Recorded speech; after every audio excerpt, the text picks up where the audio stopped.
Hello, this is Inside the Press Box with Sunil Sunder Raj for the Everyday Fan Sports. I'm happy to be speaking with Mike Lane, the head coach of NJIT women's basketball. Coach Lane, again, thank you again for the opportunity, to speak with you today and talk about the upcoming 2021-22 regular season. Less than a month away from, the regular season home opener at the Wellness Event Center against Wagner. Said exciting times. Thank you again, Coach. Well, Sunil, it's great to be back with you, and we can't wait to have a regular season where you can be in the WEC, where our crowds can be in the WEC. We can have family and friends and classmates and opposing crowds. We missed out on that last year, but we really loved your coverage last year through that pandemic. It made it feel as normal as possible, which it didn't feel normal a lot. But just, being able to talk to you about our season and talking to our girls throughout the season, I thought was great for them to make it feel, as normal as it could, although it was over Zoom calls. Yeah. I can't wait for that to be in person. But I just want to thank you for your coverage of our sport. Thank you for the kind words, Coach Lee. It means a lot to me. It said last year, first season in the America East Conference, it said, again, a young roster last year, but there were so many positives, and the fact that you were able to play in the America East, tournament against UMass Lowell gave them a really good run. Even though it ended up coming up short, but I think when you look back on last season, there were again, just so much to build off that, Coach Lane. Yeah, there's definitely some benchmarks that we like. We didn't get to see the whole league. I think this year is truly the first year in the league. We didn't get to play Binghamton or UMBC or Albany, et cetera. So it felt like kind of just like a partial introduction to the league, but it was good to get our beaks wet, so to speak. And like you said, we had those 11 sophomores and freshmen. We were a very young team. We were in a lot of tight games. I thought we battled really well. I think that's the step we have to make this year is to win those games. I think the girls understand that. I think, we were disappointed in our performance up at UMass Lowell in the conference tournament.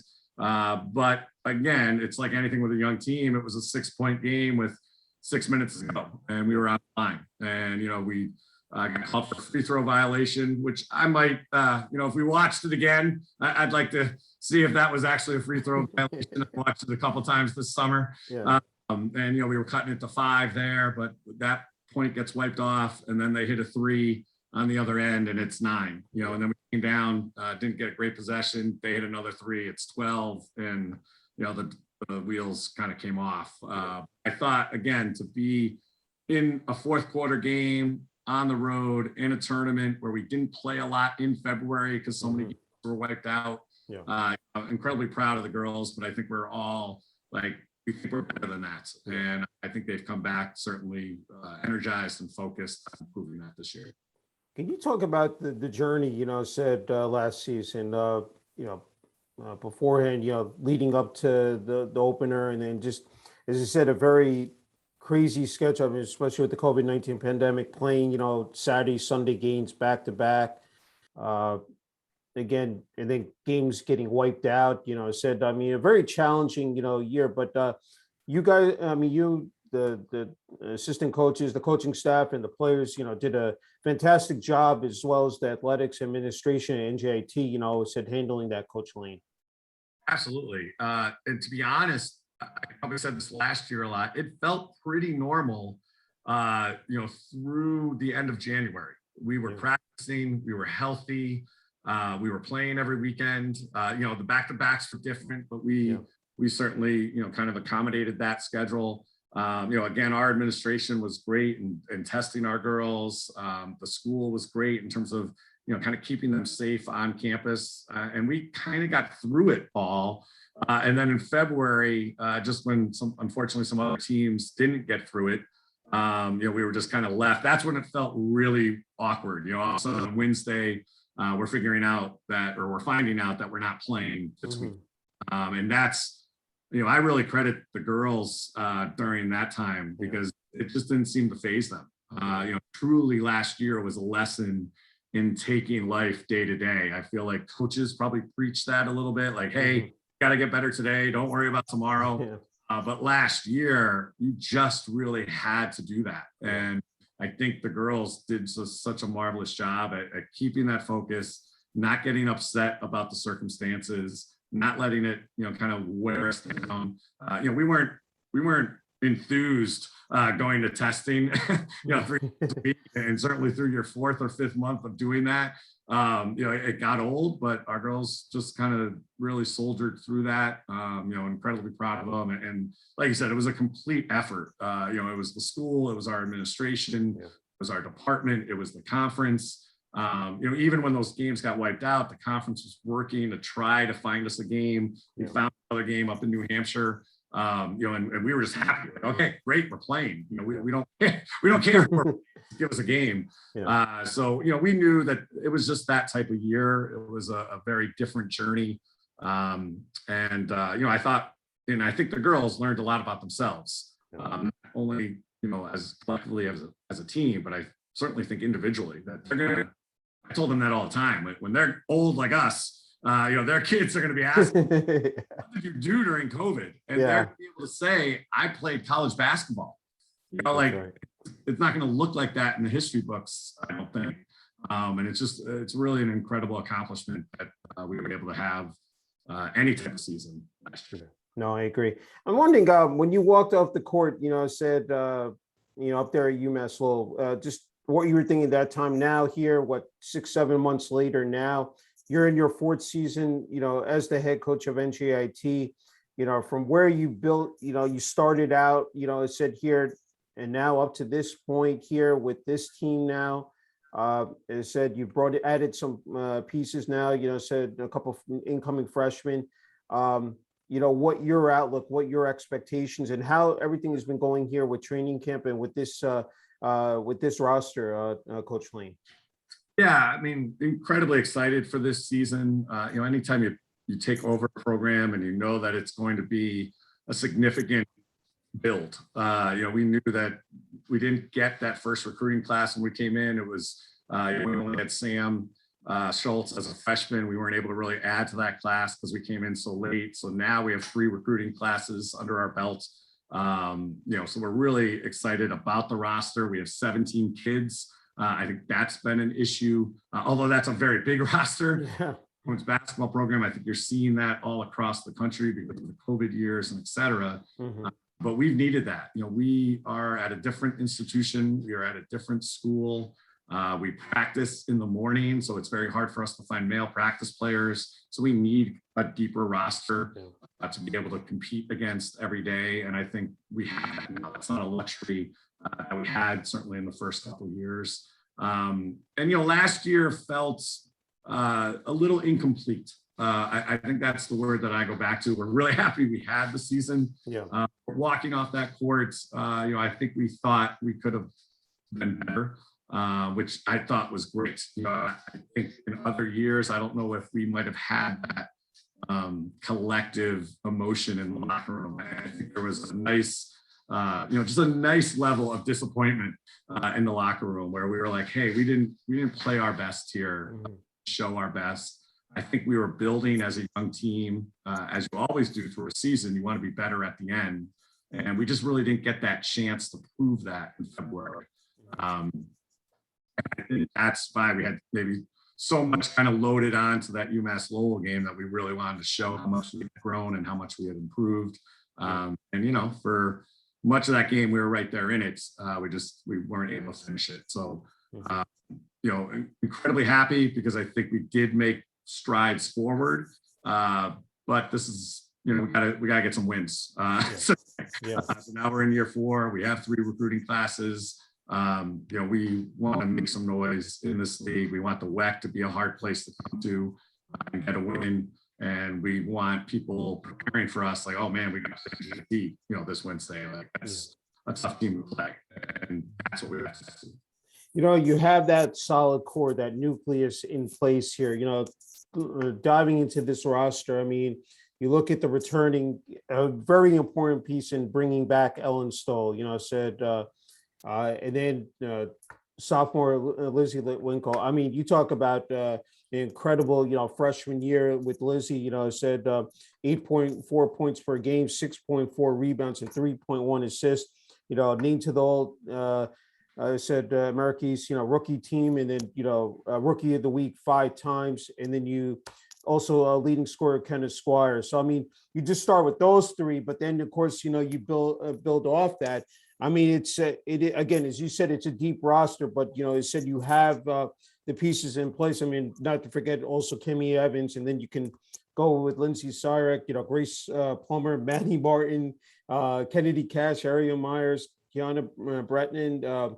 I mean, it's Kendall Dalrymple, Lily Anderson, Danny Evans. So, I mean, that's just now that they had that 1 year under of experience under their belt, coach. I mean, it's now here in their second year. It's I'm sure that you're good again expecting said bigger things from these players. Especially your top players here. Yeah, and I've seen that. Like I said, I thought we practiced great last February. Season ended, all the girls went home. I thought we had a fantastic spring.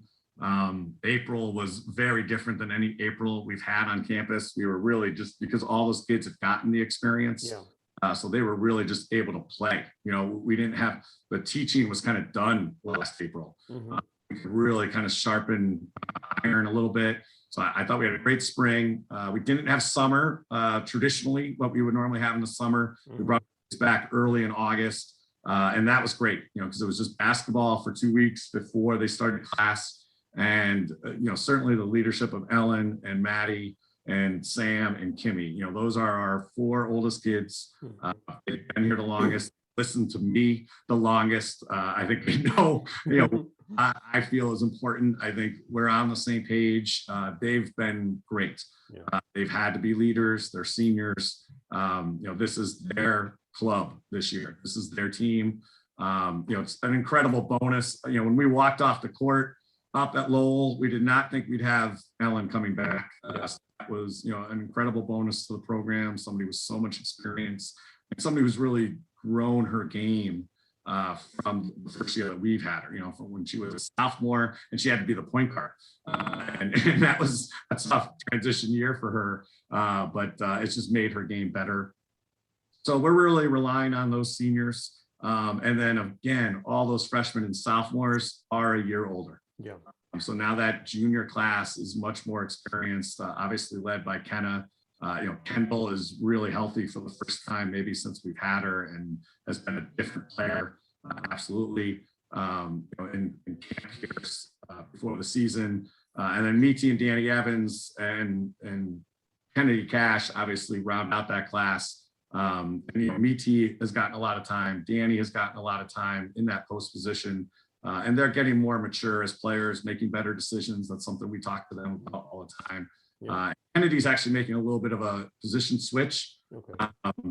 We basically had her on most of the point guards defensively anyway. She's our best one-on-one defender. So we actually moved her over to that unit, which made a little bit more sense. So I think that's going to fit her game a little bit more.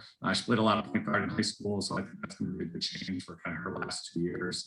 And then you go right into those sophomores. Obviously, we had some really great performances last year out of those guys. Yeah. Lily started at the post. Kiana started in the post. We only saw Lindsay a couple games, but certainly showed her promise. And then obviously those guards, Aria, Grace, and Lizzie really made an impact. I think Aria has had a great preseason. She's really very hungry to make an impact. And she was a little snake bit with some injury last year, so we didn't see maybe the best of her. So I'm really excited for her to show her game out. And then obviously the 2 freshmen, Trinity and Reese, really excited. But they give us a little bit more athleticism at both those spots, and have really stepped right in. And that's been a luxury. We've got half the roster being new, and so just to have 2 young players that might be having to learn the system has been great for our program. It's terrific. I wanted to ask you about the America East Conference itself. Looking back at last season, top teams were Maine, Stony Brook, and UMass Lowell. Stony Brook ended up winning the America East tournament. It said, looking at the schedule, as well. I mean, you're not shying away from, playing, said the elite teams. I mean, you're, Big Ten, said Big East. I mean, Marquette in Wisconsin after you open up against Wagner, Coach Lane, playing the MAC, the Patriot League. You have LIU, Central Connecticut State, FDU, St. Peter's, Rider, Lafayette, Monmouth, and St. Francis, Brooklyn, before you open up against. And that's a daunting schedule with that America East, the conference, you open up against Stony Brook and then followed by Maine and UMass Lowell, even though 2 out of the 3 games are at the WEC. But just had to ask you what your impressions are of the conference, said let's, starting first with America East.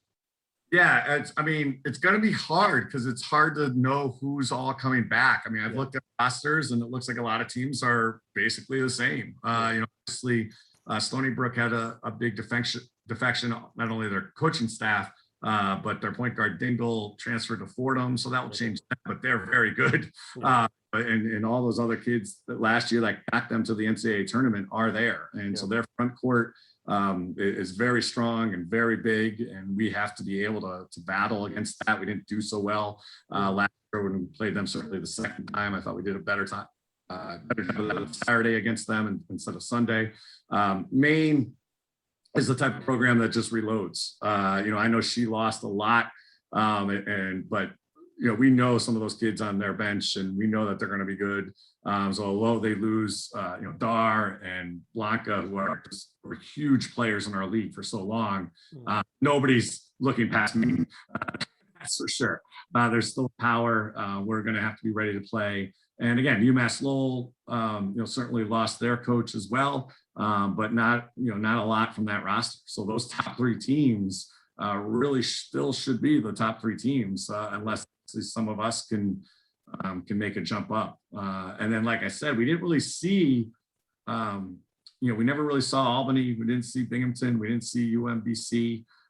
So, really just on film when we were looking at kind of the other teams. So we got to get a better eye on them. And then, obviously, Hartford and Vermont we did see, and New Hampshire and whatnot. So, it's I think these leagues all the time, it's a 5-point game with 5 minutes left or somewhere in that orbit. That's what conference basketball is. You're lucky when you can, and fortunate when you can get a better win than that. But oftentimes it's going to be a drag out affair, and you got to be able to execute all game, and you got to be able to execute at the end of the game against very good teams. But I do think our preseason or our out of conference season schedule should prepare us for the America East. Obviously, going out to play Marquette in Wisconsin is a huge task, but I think that'll be a lot of fun to play teams like that. And obviously, we saw if you win the America East, you're going to have to play a team like that in the first round of the NCAA tournament. So there is a little bit of the method to the madness there, just so that's not going to be such a strange feeling to play a Power 5 team like that. So, we love to play teams like that, girls that experience, and hopefully help them for that day when we are in the tournament. That's great. I didn't want to forget, of course, about your coaching staff. So one of the best out there, said Tanya Watson, Aaron Gretsch, Sarah Mitchell. Just want to talk about, how important that is, of course, during, not only preparing for a season, but during the course of it as well, Coach Lane. Yeah, I have been incredibly fortunate from day one. These guys are the staff that I wanted here, and now we go into our 4th year, and we're all together. And it's I know I said this word already in this interview, but the luxury of having a staff that what they're doing.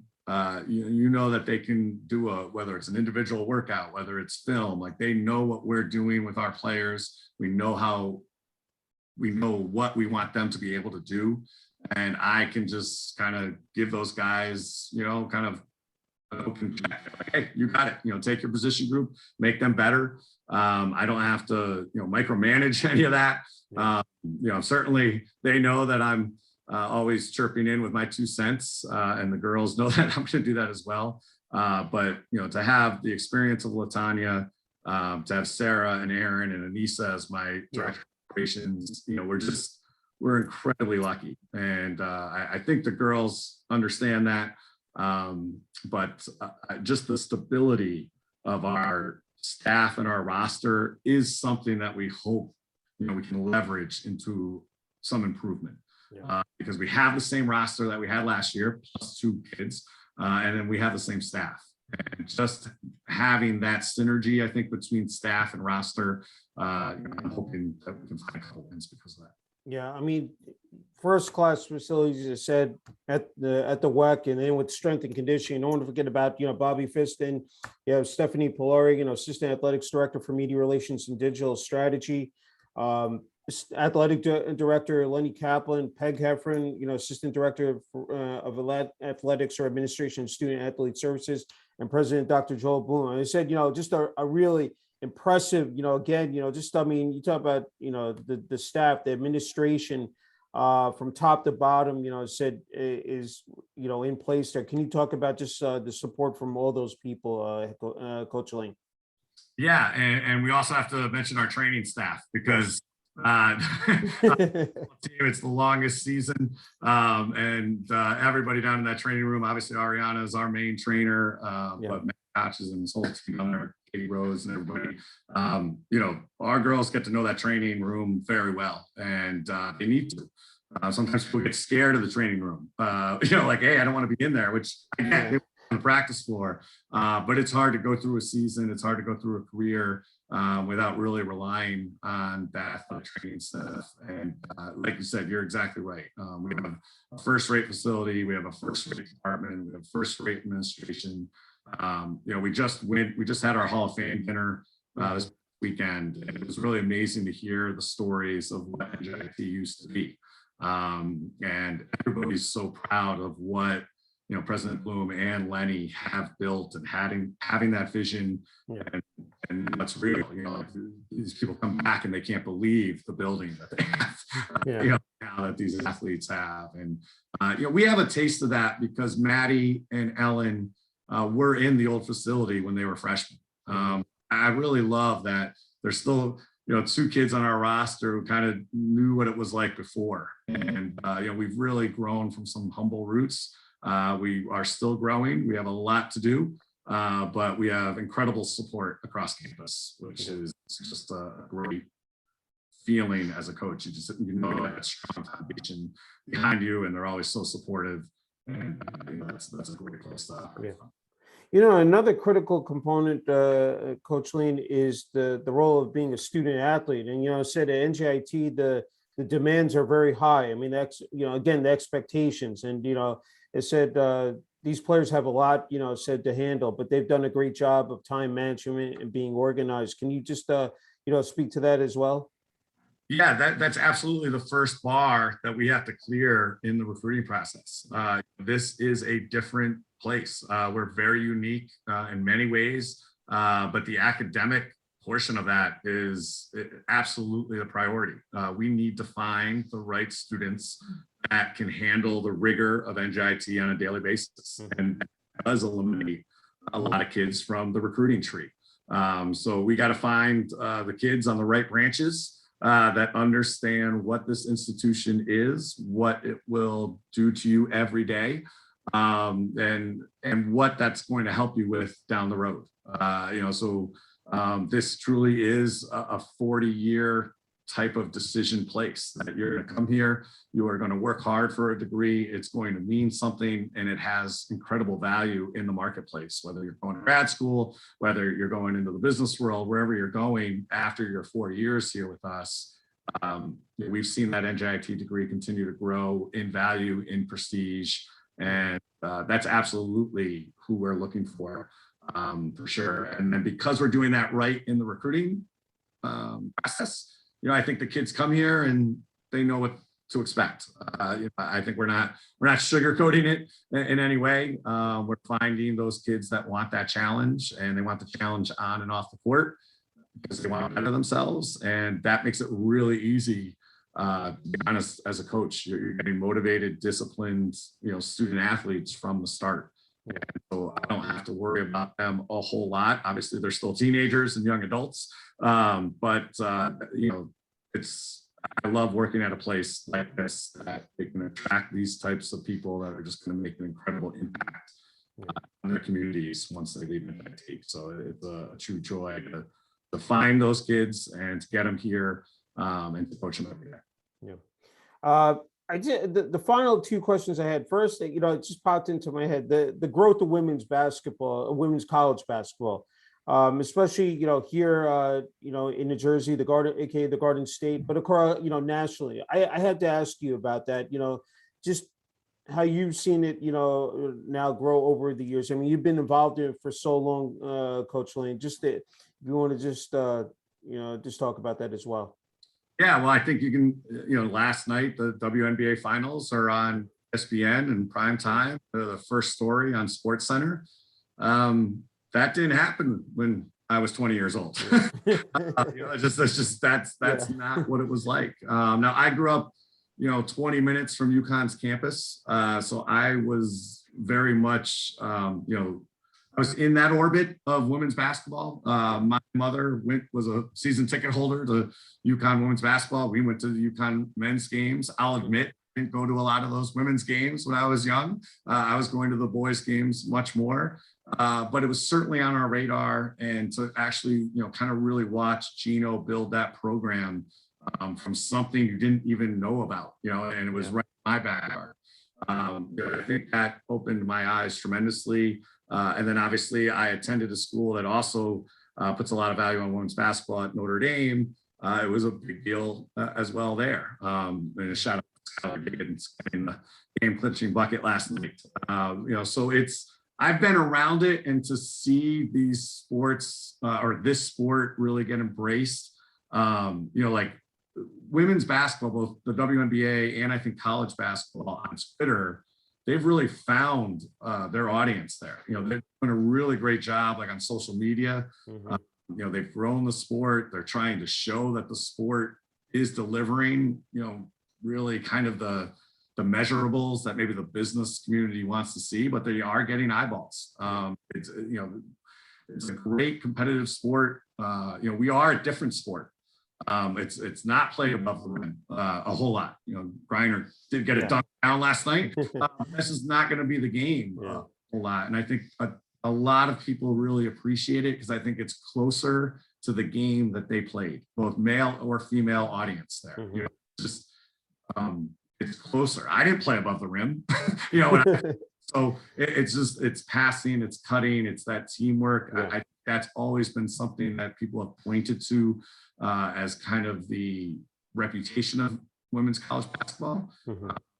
And I think that's what we're trying to build as well. So, the sport still has a long way to go. There were some equity issues, obviously last year that we saw last spring between the Final Four of the men and the women.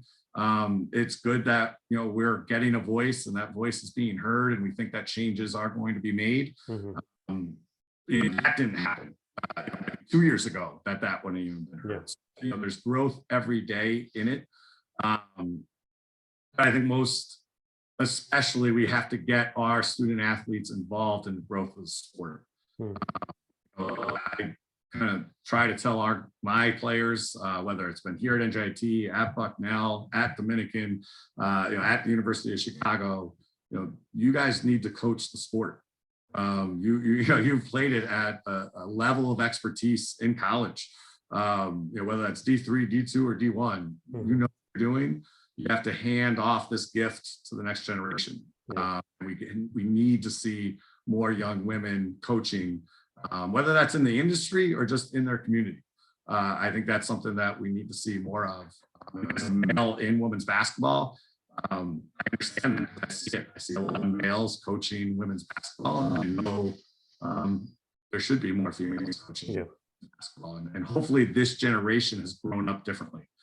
Because they've seen the WNBA on TV all the time. They've seen the tournament on TV all the time and getting a lot of eyeballs and a lot of exposure and attention. And I think we can keep this thing growing. Yeah, I mean, there's so many platforms now that you can watch the game, which is just, outstanding. So again, it said not only here, we're talking about in the United States, but also, of course, globally as well, which is just, just fantastic. I'm wondering, every year is a new season, new opportunity. I was wondering, as a head coach, the it's 24/7, 365. I mean, but trying to balance that out between, it said coaching and family. I'm wondering, just how you do it. I mean, again, it's, you're always looking forward to, again, November 9th, that regular season home opener, but just how you're able to, again, just do it. I mean, it's not easy, Coach Lane. No, I think it's really just when you find what you like to do with the people that you like to do it. That part of the equation. I mean, a lot of people ask that question. Yeah. You're not alone. People ask that question all the time. Like, Yeah. how can you do this? How can you go do that? How going to open gyms and watching high school games and recruiting and on the phone. And we have a lot to do, and obviously just training our own team. But it goes back to that. I love what I do. I love the people I do it with. What more could you ask for? And that's what I want our young people on our team to find in their lives, right? Find that thing that you just love to do. And it doesn't feel like work. It doesn't feel like it's an obligation. It doesn't feel like a burden. It makes you be able to persevere through anything, through a pandemic, through 12 games getting canceled. It just, okay, we still get to practice tomorrow. That's awesome. So it just doesn't matter. It just brings me great joy. I think that's what it is. It obviously brings me a lot of sorrow. That's the tough part of sport, is that there's a winner and a loser, and it never feels great in that locker room, because you feel like you let your charges down. But when they come back that next day and they're coming through the door and they're all hyped up for practice, it's pretty easy to be like, oh yeah, okay, here we go. Let's roll the ball back out. Let's go to work. And it's an easy thing, to be honest. It's hard. Well, you became, I almost skipped over this. You were the first athletic program, said for NJIT to win an America East game last year. That when you look back, said now and then even years down the line, that's something you got to be, definitely proud of. That's going to bring a smile to your face always, Coach Lane. Yeah, that was great. I mean, that was a great moment. I think we knew that going into that game. This was the first American competition. Our girls put a lot of importance on that. And that was a very proud locker room, not just because of the victory, but it was kind of planting our flag in the league, in this conference that we've, wanted to be in. We think we found the right home, and we can't wait to become a power in all our sports in the Americas. Okay, you have the last word, Coach Lane, on with students, alumni, fans, not only here in New Jersey, but across the nation. It said Tuesday, November 9th, said against Wagner. So I'll let you, again, speak on that. Yeah, well, we can't wait. Like I started with, we can't wait to get people in our crowd and people just back into the WEC. Sport does not feel right with nobody in the stands. That was probably the oddest thing. It was really nice because I didn't have to lose my voice every game trying to yell over the din. But we can't wait to get our fans, to get our families, to get our friends back watching us. That's just something that was a hole we couldn't fill. Certainly we had the placards in the arena with the familiar faces, but there's nothing like, these kids, I know, nothing like having their parents or their friends or families there, us having our alumni coming back to watch, the people on campus, our students. That's what we want. And nobody has an excuse. Get vaccinated, get a mask, come out to the WEC, enjoy a night of basketball. And that's what we want everyone to do. So no excuses this year. Let's have some fun. Let's get everybody in the building and roll Tech. Sounds good. Coach Lane, said again, a true honor and privilege, interviewing you. Thank you so much, said again for the opportunity to talk about the upcoming, said 2021-22 NJIT women's basketball, said regular season, and wishing you, the rest of the coaching staff and players all the best this season. Thanks, Sunil. Like I said, we appreciate your support, and we can't wait to meet you in person. Sounds good. Thank you.